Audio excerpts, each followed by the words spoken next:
Here's something to gladden the heart of an Assad loyalist. Lengthy sequences of pictures on Syrian state TV of weapons it says have been seized from what it calls the armed terrorist gangs in the cities of Douma and Hama. The state says small arms like this were being used against government forces, much like they were in Homs. What a relief, say the well-chosen sound bites, that the guns have been seized. They are terrorist groups. They break into houses and they shoot. They shoot and run. May Allah not grant them success. May Allah not protect them. The defeat of the Free Syrian Army in Homs looks significant, as it may have marked a new phase in the conflict.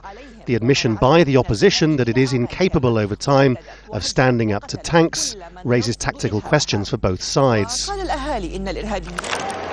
Pictures of the Syrian army tend to be fleeting, filmed by people terrified of being spotted, and so it's difficult to get a sense of exactly how strong Assad's forces are. Even faced with an insurrection that won't go away, the state seems to think it can maintain a long-term presence in several opposition towns at the same time and send a message to supporters of the opposition. It is the lesson for other cities, and he has crossed like a red line or taboo. So we can go into cities and fight urban warfare. We don't care because we are fighting terrorists.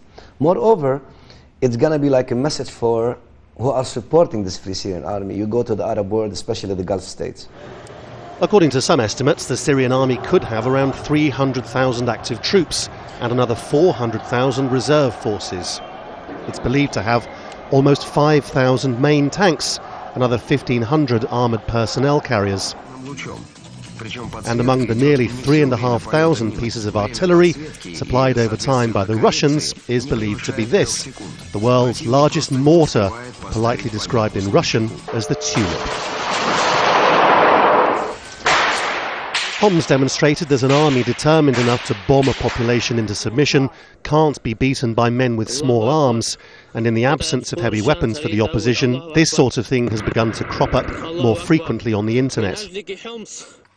The same tactics used for decades by fighters from Northern Ireland to Chechnya, Iraq to Afghanistan. It looks a bit like Al-Qaeda, but it might not be. It might be the start of a guerrilla asymmetrical war, which could last for years. Laurence Lee, Al Jazeera.